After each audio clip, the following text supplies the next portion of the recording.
Hi friends, இந்த கெத்தான ஹனுமானோட character நம்ம ஹனுமான் எப்படி மேலே ஒரு மலையை தூக்கிக்கின்னு போகிறாரோ அதுபோல் நம்ம சுவாமி வந்து 2 குழந்தைங்கள தூக்கின்னு வராரு.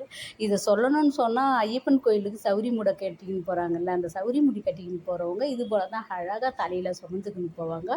நம்ம சுவாமி வந்து 2 பக்கமும் அந்த குழந்தைங்கள வச்சுக்கின்னு அழகாக போகிறாரு. ஹனுமான் கேரக்டர் உண்மையிலேயே வந்து ஒரு கெத்தான நடிப்பு தான் இது. இவர் காப்பாற்றுறாரா இல்லை எங்கன்னா தூக்கிக்கின்னு போகிறாரா என்னன்னு தெரியல. ஏன்னா நமக்கு தான் வந்து தமிழை தவிர ஹிந்தி புரியாது எனக்கு. அதனால் இந்த நடிப்பு எதுவுமே தெரியல. ஆனால் பார்க்குறதுக்கு அழகாக இருக்குது. நம்ம சுவாமியோட இந்த ஆக்டிங் வந்து நம்ம சுவாமி வந்து தமிழில் மட்டும் இல்லை, மகாநதியில் மட்டும் இல்லை, எந்த மொழியில் போனாலும் ஒரு கெத்தான நடிப்பை தான் கொடுப்பாருன்னு சொல்லிட்டு அழகாக கன்ஃபார்ம் பண்ணிடுறாரு.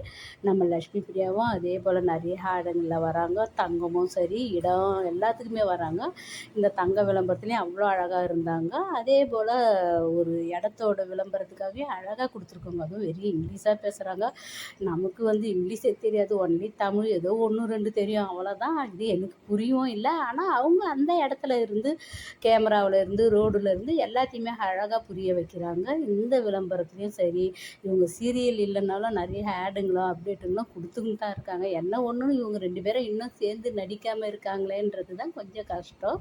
நம்ம சுவாமி வந்து தமிழ் ப்ராஜெக்டும் வந்திருக்குதுன்னு சொல்கிறாங்க, அதுவும் சீக்கிரத்தில் வரும். ஆனால் நம்ம எல்பிக்கு இன்னும் எதுவும் தரல, கிடைக்கலன்னு நினைக்கிறேன்.